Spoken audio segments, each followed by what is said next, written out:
നമസ്തേ, ഞാൻ ഡോക്ടർ മഞ്ജു പത്മകുമാർ. കഴിഞ്ഞ വീഡിയോയിൽ നമ്മൾ നെഗറ്റീവ് തോട്ട്സിനെ ഭയക്കേണ്ട എന്നാണ് ഡിസ്കസ് ചെയ്തിരിക്കുന്നത്. ഈ വീഡിയോയിൽ എങ്ങനെ നമ്മളെ ശല്യം ചെയ്യുന്ന അല്ലെങ്കിൽ ബുദ്ധിമുട്ടിക്കുന്ന നെഗറ്റീവ് തോട്ട്സിനെ അകറ്റാം എന്നാണ് ഡിസ്കസ് ചെയ്യുന്നത്. അതിന് ഏറ്റവും ആദ്യം വേണ്ടത് നെഗറ്റീവ് തോട്ട്സിൻ്റെ ഉത്ഭവം അല്ലെങ്കിൽ ആ ചിന്തകളുടെ ഉത്ഭവം കണ്ടുപിടിക്കുകയാണ്. നമ്മുടെ ചിന്തകൾ അല്ലെങ്കിൽ നമ്മുടെ അറിവാണ് ഈ നെഗറ്റീവായിട്ടുള്ള ഈ ചിന്തകൾക്ക് കാരണം. അതിന് പലരും ചെയ്യുന്ന എന്താണെന്ന് വെച്ചാൽ, നമുക്കൊരു വിഷമിപ്പിക്കുന്ന ഒരു സിറ്റുവേഷൻ അല്ലെങ്കിൽ മനസ്സിലേക്ക് അത്ര നമ്മളെ ശല്യം ചെയ്യുന്ന ഒരു പ്രശ്നം ഉണ്ടായാൽ എങ്ങനെയെങ്കിലും അതിൽ നിന്ന് ഒന്ന് രക്ഷപ്പെടാൻ വേണ്ടിയിട്ട് മറ്റു പല ഉപാധികളും നോക്കുകയാണ് ചെയ്യുന്നത്. അതായത് ഒന്നെങ്കിൽ അവർ വേറെ എന്തിനെന്തെങ്കിലും ഇൻഡൾജ്ഡ് ആവും, അതല്ലെന്നുണ്ടെങ്കിൽ പാട്ട് കേൾക്കാൻ പോവുക, അല്ലെങ്കിൽ ഒരു മൂവിക്ക് പോവുക, ഇതൊക്കെ ചെയ്യും. ഇതൊക്കെ നല്ലത് തന്നെ, പക്ഷേ ഇതൊക്കെ താൽക്കാലിക ശമനം മാത്രമേ അതിൽ നിന്ന് കിട്ടത്തുള്ളൂ. ബാക്കി കുറച്ച് കഴിയുമ്പോഴത്തേക്ക് എന്താണ്, ആ തോട്ട് വീണ്ടും കയറി വരും, നമ്മളെ ശല്യം ചെയ്യും. എത്ര നാൾ നമ്മളിങ്ങനെ താൽക്കാലികമായിട്ട് മാറ്റി നിർത്താൻ പറ്റും? സോ അതിനൊരു പെർമനൻറ്റ്, ഒരു സ്ഥിരമായിട്ടുള്ളൊരു ക്യൂറാണ് വേണ്ടത്. അതിനാദ്യം ചെയ്യേണ്ടതെന്ന് പറഞ്ഞാൽ ഇതിൻ്റെ ഉത്ഭവം കണ്ടുപിടിക്കുകയാണ് വേണ്ടത്. എവിടുന്ന് ഈ നെഗറ്റീവ് തോട്ട് എനിക്ക് ഉണ്ടായി എന്നുള്ളതിനെ കുറിച്ചൊന്ന് ചിന്തിക്കുകയാണ് വേണ്ടത്. അത് മറ്റുള്ളവരല്ല, നമ്മൾ തന്നെ ചെയ്യണം. കാര്യം നമ്മളുടെ ഏറ്റവും നല്ല ഡോക്ടർ എന്ന് പറയുന്നത് നമ്മൾ തന്നെ. നമ്മുടെ വിചാരങ്ങളും നമ്മളുടെ ഇമോഷൻസും എല്ലാം നമ്മളോളം വേറെ ആർക്കും മനസ്സിലാക്കാൻ പറ്റുമോ? നമ്മളിപ്പോൾ ഒരാളോട് പറഞ്ഞാൽ പോലും ഒരു 60-65% കൂടുതൽ എക്സ്പ്രസ് ചെയ്യാൻ നമ്മളെ കൊണ്ട് കഴിയുന്നില്ല. സോ അപ്പോൾ അതുകൊണ്ട് നമ്മൾ തന്നെയാണ് നമ്മുടെ ഡോക്ടർ. അത് കണ്ടുപിടിക്കുകയാണ് വേണ്ടത്.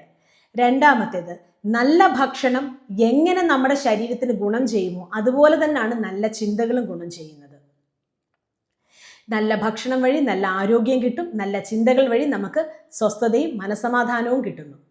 ഒരു നെഗറ്റീവ് തോട്ട് നമ്മളെ ശല്യം ചെയ്താൽ നമ്മളാണെങ്കിൽ ഒന്ന് അതിൻ്റെ നിന്ന് പോസിറ്റീവ് ആക്കാനാണ് നോക്കേണ്ടത്. ഇത് ഞാൻ കഴിഞ്ഞ വീഡിയോയിലും ഡിസ്കസ് ചെയ്തതാണ്. അതിന് ഒരു നുറുങ്ങുവിദ്യ എന്താണെന്ന് വെച്ചാൽ, നമ്മളെ ഒരു ശല്യം ചെയ്തൊരു നെഗറ്റീവ് തോട്ട് വരുമ്പോൾ ഒന്ന് വിരൽ ഞൊടിക്കുക. ആ വിരൽ ഞൊടിക്കുമ്പോൾ നമ്മൾ തന്നെ കൺവിൻസ്ഡ് ആവും, ഒരു നെഗറ്റീവ് തോട്ട് എൻ്റെ മനസ്സിലോട്ട് കയറി വന്നു. ഇല്ലെങ്കിൽ നമ്മളത് കാട് കയറി ചിന്തിക്കും. അങ്ങനെയല്ലേ സാധാരണയായിട്ട് കാണുന്നത്. അപ്പം ഇതിങ്ങനെ ചെയ്യുമ്പോൾ തന്നെ നമുക്കൊരു ബോധ്യം ഉണ്ടാവും, ഒരു നെഗറ്റീവ് തോട്ട് വന്നു, ഇതിനെ മാറ്റണം, അതിന് ഞാൻ പോസിറ്റീവായിട്ട് ചിന്തിച്ചേ പറ്റത്തുള്ളൂ.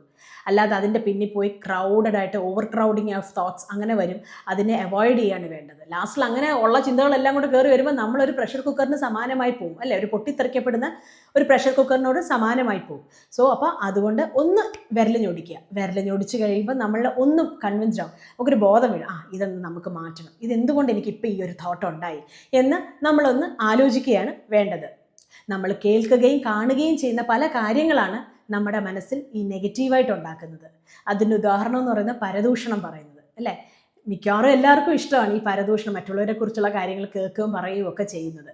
പക്ഷെ ശരിക്കും പറഞ്ഞാൽ ഈ ഗോസിപ്പിംഗ് അല്ലെങ്കിൽ പരദൂഷണം പറച്ചിലെന്ന് പറഞ്ഞാൽ അതൊരു നെഗറ്റീവ് അല്ലേ? അത് കാരണം എന്താ ഉണ്ടാകുന്നത്? ഈ വല്ലവരുടെയൊക്കെ നെഗറ്റീവ് നമ്മൾ നമ്മുടെ മനസ്സിലോട്ട് കയറ്റി വയ്ക്കുന്നു. അങ്ങനെ നമ്മളിലും ഈ ഒരു നെഗറ്റീവ് തോട്ട് ഉണ്ടാവുന്നു. അപ്പം നമ്മൾ തന്നെയാണ് നമ്മുടെ ഉള്ളിൽ ഇമാതിരി നെഗറ്റീവ് ഫീലിങ്സ് ഉണ്ടാക്കുന്നത്. സോ അപ്പം നമ്മൾ നല്ലത് മാത്രം ചിന്തിക്കുക, നല്ലത് മാത്രം പറയുക. അതുപോലെ തന്നെ വേറൊരു വഴിയുണ്ട് നെഗറ്റീവ് തോട്ട്സിനെ മാറ്റാൻ വേണ്ടിയിട്ട്. ഒരാഴ്ചത്തേക്ക് നിങ്ങളൊന്ന് ട്രൈ ചെയ്ത് നോക്കൂ. ഒരാഴ്ചത്തേക്ക് ഈ നെഗറ്റീവ് തോട്ട്സിനെ മാറ്റാൻ വേണ്ടിയിട്ട് നിങ്ങൾ ന്യൂസ് കേൾക്കുകയോ അല്ലെങ്കിൽ TV ചാനൽ കാണുകയോ അല്ലെങ്കിൽ സോഷ്യൽ മീഡിയ യൂസ് ചെയ്യുകയോ എന്ത് വേണേലും ചെയ്തോളൂ. പക്ഷേ അതിൽ നിന്ന് നെഗറ്റീവായിട്ടുള്ള കാര്യങ്ങളെ ഒന്ന് ഒഴിവാക്കാൻ ശ്രമിക്കൂ. അത് ഒഴിവാക്കിയിട്ട് പോസിറ്റീവായിട്ടുള്ള കാര്യങ്ങളെ മാത്രം നമ്മൾ മനസ്സിലോട്ട് ഏറ്റെടുത്തിട്ട് കുറച്ച് ദിവസം ഒന്ന് വെയിറ്റ് ചെയ്യും. ഒരിക്കലും നിങ്ങളെ ഒരു നെഗറ്റീവ് തോട്ടും ശല്യപ്പെടുത്തില്ല. നല്ല സ്വസ്ഥതയും സമാധാനവും നമുക്കുണ്ടാവും. അതുപോലെ തന്നെയാണ് നമ്മുടെ ശരീരത്തിൽ എന്തെങ്കിലും ഒരു അസുഖം വന്നു, നമ്മളതിനെ ക്യൂർ ചെയ്യാനല്ലേ നോക്കുന്നത്, അല്ലാതെ നമ്മൾ ആ ശരീരത്തെ വെറുത്ത് നമ്മൾ അതിനെ ഉപേക്ഷിക്കാനല്ല ശ്രമിക്കേണ്ടത്, ആണോ? അതുപോലെ തന്നെയാണ് ഈ ഒരു നെഗറ്റീവായിട്ടുള്ള ഫീലിങ്സ്. അങ്ങനെ വരുമ്പോഴത്തേക്കും നമ്മൾ തളർന്നു പോവുകയല്ല വേണ്ടത്, അതിനെ മാറ്റിയെടുക്കാനാണ് ശ്രമിക്കേണ്ടത്. ഒരു പോസിറ്റീവ് അപ്രോച്ചാണ്. അതിൽ നിന്ന് നമ്മൾ പഠിക്കേണ്ടത് എന്താണ്? പോസിറ്റീവായിട്ടുള്ള പല കാര്യങ്ങളും നമുക്ക് ഈ നെഗറ്റീവിൽ നിന്നും പഠിക്കാം.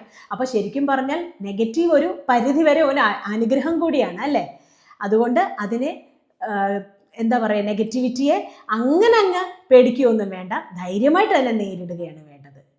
നേരിട്ട് ലൈഫിൽ എന്നാൽ മാത്രമേ നമുക്കൊരു സക്സസ് ഉണ്ടാവത്തുള്ളൂ, സ്വസ്ഥതയും സമാധാനവും ഉണ്ടാവത്തുള്ളൂ. അപ്പം ഇത്രയും കാര്യങ്ങൾ നിങ്ങളൊന്ന് ശ്രമിച്ചു നോക്കൂ. ഞാൻ ഈ പറഞ്ഞ 1-2 കാര്യങ്ങൾ. അപ്പോൾ നമുക്ക് നെഗറ്റിവിറ്റി ഉണ്ടാവുന്നുണ്ടോ ഇല്ലയോ എന്നറിയാമല്ലോ. സോ അപ്പോൾ ഈ വീഡിയോ ഇവിടെ നിന്ന് അവസാനിക്കുന്നു. നിങ്ങൾക്ക് വീഡിയോ ഇഷ്ടപ്പെട്ടെങ്കിൽ ലൈക്ക് ചെയ്യുക, ഷെയർ ചെയ്യുക, കമൻറ്റ് ചെയ്യുക, സബ്സ്ക്രൈബ് ചെയ്യുക. എൻ്റെ വീഡിയോ ചാനലിൻ്റെ പേര് doctor Manju Padmakumar. Thank you.